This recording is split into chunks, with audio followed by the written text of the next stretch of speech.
Allez, deuxième partie, troisième vidéo. Effectivement, là, on va regarder tout de suite l'emploi, el empleo, del presente de indicativo. Y antes de ir abajo de la lección, os voy a mostrar un poco la página que ya tenéis, pero lo vamos a ver. 1, 2, 3, 4, 5, 6, 6 casos de uso del empleo, de uso del presente de indicativo. 6 casos de empleo, vais a decir, pero ¿es tan complicado? No, no es nada complicado. Son cosas que ya sabéis sin saber que lo sabéis. Son empleos totalmente parecidos al castellano.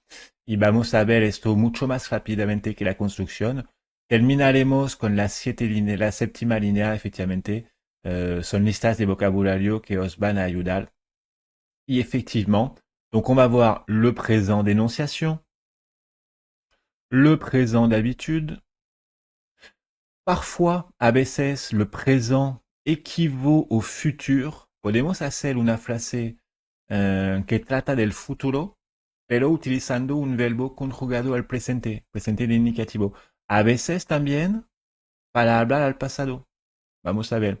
Le présent a valeur universelle et alors le présent et l'hypothèse future, ça, os hablaré 2, 3 minutos de los hipótesis et des adverbes et locutions adverbiales. Vamos a pasar a la page 25 directement. Bon, là son los casos más evidentes, lo vais a entender de repente. Premier cas, le présent d'énonciation, ben oui, para decir, comme en espagnol, pour énoncer ce que nous sommes en train de faire, lo que estamos haciendo ahora mismo, au moment où nous le faisons, en el momento, effectivamente, on peut utiliser évidemment le présent de l'indicatif. Qu'est-ce que tu lis? ¿Qué lees? Je lis Madame Bovary de Christophe Flaubert. Son los usos más evidentes del presente de indicativo. Casi sería un insulto pasar demasiado tiempo aquí, es evidente. Est-ce que vous aimez le chocolat? Oui, j'adore le chocolat sous toutes ses formes. Que fait ta sœur? ¿Qué está haciendo? ¿Qué hace tu hermana? Duerme, elle dort, elle est très fatiguée, está muy cansada. Effectivement, utilizamos el presente de indicativo para hablar de lo que estamos haciendo ahora mismo, más o menos. O una acción que si no es solamente ahora mismo, es en curso. Ayer, hoy, mañana. Me gustaba el chocolate ayer, me gusta el chocolate hoy, me gustará el chocolate mañana. J'aime le chocolat. Bon, naturalmente, para mucha gente será evidente, pero prefiero repetirlo. Oui, 99,99% del tiempo, cuando usáis el presente de indicativo en castellano, será el presente de indicativo en francés. Veremos un matiz al final un poco importante. Alors, le présent d'habitude. Effectivement, si digo, alors, voy a aumentar quizá el tamaño. Évidemment, no se ve bien. Alors, tous les étés, nous partons en Corse. Là, lo puedo hacer así. Seguro que ahora lo podéis ver bien. Ouais. Tous les étés, nous partons en Corse. Todos los veranos vamos a Córcega. Quizá estoy hablando en febrero, pero como el año pasado fui a Córcega, este verano iré a Córcega. Présent d'habitude, el presente de costumbre, decimos. Efectivamente, cada año hago la misma cosa. Pues aquí también, como en español, utilizamos el presente indicativo. Tous les étés, nous partons en Corse. On y reste 3 semaines. Nos quedamos ahí 3 semanas, generalmente. Bon. Chaque matin, je fais un peu de sport. Cada mañana hago un poco de deporte. Effectivement, ayer, hoy y mañana es un costumbre. Por eso también utilizo el presente de indicativo. Como lo podéis ver, efectivamente, cada frase tiene su traducción. Ah, prefiero precisar. Hago la traducción y una correctora nativa me corrige. Quizá efectivamente las traducciones me parecen muy correctas. Pero bueno, por si acaso veis un pequeño cambio, quizá ella lo diría de manera distinta. Veis muchos colores en verde son adverbios y locuciones adverbiales que corresponden más o menos al costumbre, d'habitude, por lo general, parfois, a veces, la plupart du temps, la mayor parte del tiempo, habituellement, habitualmente, tout le temps, todo el tiempo, normalement, normalmente, son pequeñas expresiones que debéis ver y aprender porque efectivamente corresponden bien a la parte présent d'habitude, costumbres que tenemos. Effectivement, cuando digo tous les jours, todos los días, estoy hablando de un costumbre, effectivement. Habituellement, régulièrement, regularmente, toujours, siempre. Hago siempre la misma cosa. Ayer, hoy y mañana es un costumbre. Donc là, on utilise présent de l'indicatif sin ninguna duda. Es muy evidente, facile. Troisième cas, le présent équivalent au futur. Oui, a veces puedo hablar de una acción futura utilizando el presente de indicativo. Pero en español es igual. La semaine prochaine, la semana que viene, la próxima semana, je sors tous les jours à 20 heures du boulot. Salgo todas las tardes, tous les soirs, pardon. Todas las tardes a las 8 del trabajo. Oui, todavía no es la próxima semana, pero puedo hacer esta frase al presente indicativo. Je lui parle de ce problème ce soir. En 2, 3, 4 horas, esta tarde, voy a ver a la persona.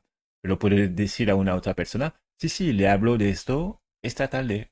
Bon, le hablaré, pero también le hablo. No le hablo ahora. Effectivement, a veces le présent puede servir. Même si l'action évoquée est au futur, on peut utiliser le présent de l'indicatif comme en espagnol.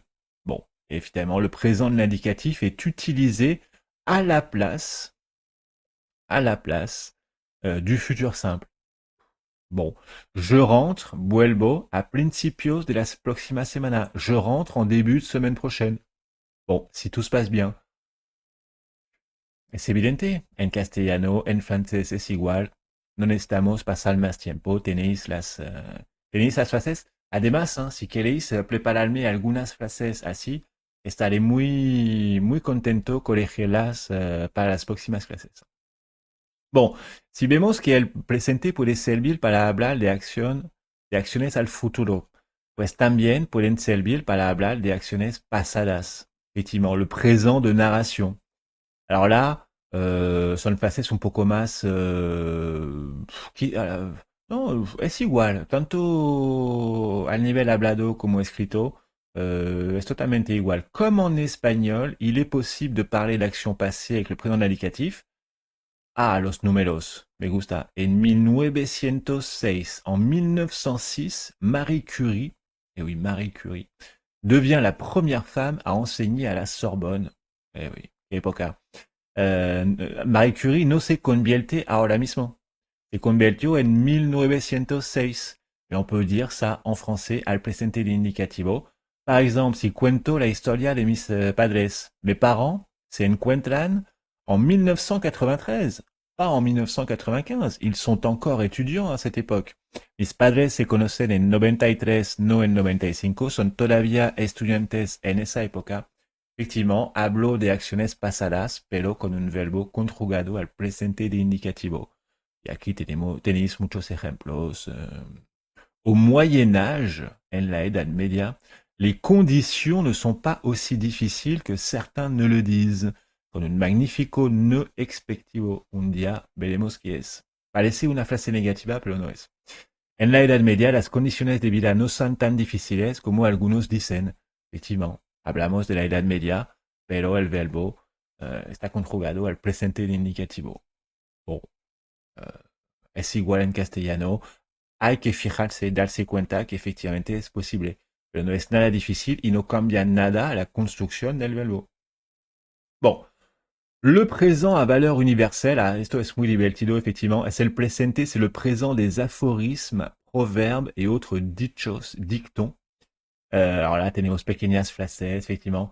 La frase de René Descartes, Descartes, en castellano, je pense, donc je suis, pienso, luego existo, je pense. En français decimos yo pienso, entonces yo soy, pienso, luego existo. La pequeña fórmula matemática, 2 plus 2 font 4.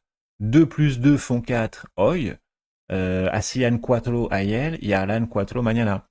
pero on peut dire a valeur universelle, aunque no es especialmente ahora mismo, que 2 et 2 font 4, es mucho mejor ponerlo al presente de indicativo. Le soleil est au centre de notre univers, l'erreur est humaine, errar es humano. Habéis visto, hein? En français, el verbo errar no existe. L'erreur, el error es humano. Errar no es un verbo que existe en francés.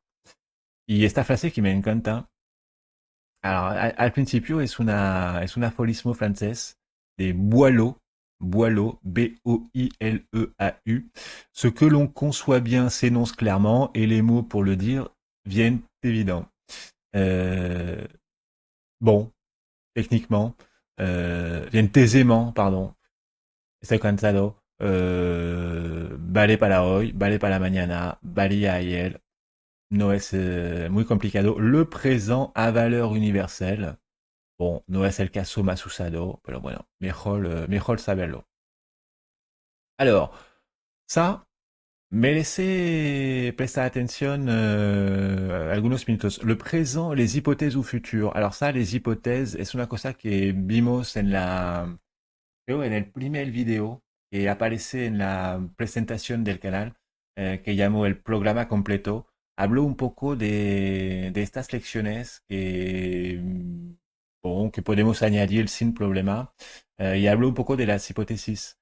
Hay tres, pasada, presente, futura. Bon, alors no es la parte más fácil, sobre todo que se necesita manejar bien todos los tiempos de conjugación. Vemos aquí que hay un caso, l'hypothèse future, que pide el uso del presente de indicativo.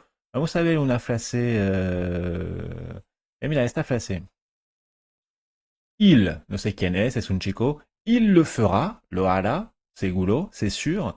Mais tu dois lui demander poliment. En fait, la condition la decimos al presente de indicativo y la consecuencia, la causa al presente de indicativo, la consecuencia. Si le pregunto, tú tienes que pedirle educadamente si la causa es al presente de indicativo, la consecuencia será al futuro. Como en español, on ne saura la vérité, sabremos la verdad, únicamente si el testigo acepta decir lo que ha visto. Uniquement si le témoin accepte de dire ce qu'il a vu. Es una combinación de dos verbos. D'ailleurs, vemos que en cada frase hay la palabra si, que introduce la condición. Ça, con algunas de vosotras ya lo hemos visto, con la mayoría lo veremos en el futuro. Les hypothèses, attention, hacemos regularmente frases alrededor de la palabra si. Bon, ça on le reverra effectivement, mais una parte de la frase, de la hipótesis, se hace al presente del indicativo.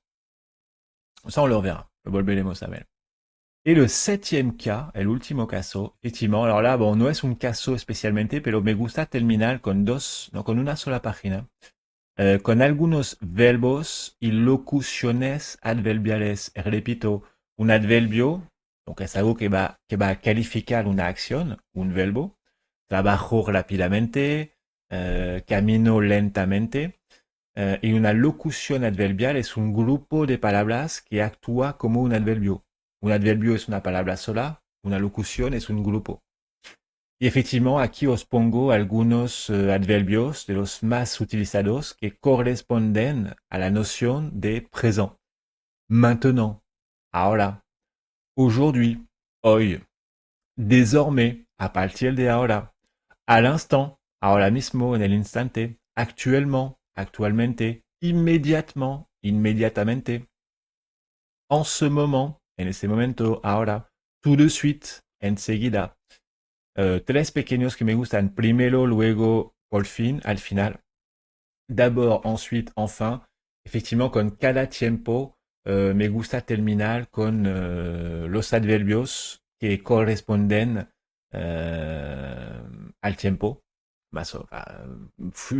Presente, futuro, pasado. Y efectivamente son adverbios de tiempo, de los más básicos que hay en francés.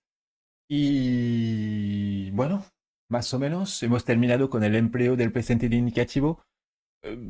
Ça es muy natural técnicamente. Presente, present denunciación, presente de costumbre, presente que tiene un valor universal, presente para hablar al futuro, al pasado, es igual en castellano y en francés. Hay una diferencia que no aparece en la lección, es voluntario porque es otra lección. Técnicamente, a la hora de utilizar el presente de indicativo hay una dificultad superior. Y es un caso que pide realmente ser un alumno técnico. A veces vais a tener que utilizar el presente de indicativo y alguien va a venir y decir, no, no es el indicativo. Alors, ¿qué es? Es el subjuntivo. El presente de indicativo va a pelear con el presente de subjuntivo. Y efectivamente, cuando habremos visto las dos lecciones, presente de indicativo y presente de subjuntivo, podremos hacer una pequeña lección intermedia.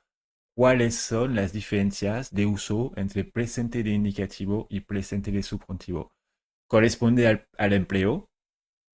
Técnicamente, podemos decir que 99% del tiempo es igual en ambos idiomas, pero hay una cosa, efectivamente, perdón, se ha caído esto, efectivamente, podemos decir una cosa que se usa más el subjuntivo en francés, en español, perdón, que en francés. Al revés, muchas veces yo vengo con mi indicativo y la persona me dice, no, Pierre, es el subjuntivo. Ah, mira, ¿qué hacemos entonces? Pues apréndetelo, acórdate, que entiendas por qué. Un ejemplo, por ejemplo, a ver, ¿a qué hora te puedo llamar? ¿A quelle heure je peux t'appeler? Un francés va a decir, quand tu veux, cuando tú quieres. ¿Y qué hago aquí en castellano? Ah, mais llámame cuando quieras. Attends, quieras es el subjuntivo. Moi, je dis cuando quieres. Ah, no es cuando quieras. Veremos que efectivamente hay más casos de uso de presente de subjuntivo que de uso de presente de indicativo, pero son muy pocas cosas que vemos bien en la lección sobre el presente de subjuntivo. Donc ça lo volveremos a ver después del presente de subjuntivo. Un buen resumen de cuando, no de cuando se usa uno u otro, de los casos de diferencia, porque si no sería demasiado largo. Veremos cuando hay una diferencia entre presente de indicativo y subjuntivo. Bon, técnicamente es poca cosa, pero hay que decirlo que el primer tiempo que va a competir con el presente de indicativo será el presente de subjuntivo. Vale. No vamos a pasar más tiempo, eso ya lo hemos dicho. Lo volveré Isabel con estos videos. Eh, no tengo nada más que decir con el empleo. Por eso podemos pasar a la conclusión, que empieza ahora mismo. Conclusion sur le présent de l'indicatif. À tout de suite.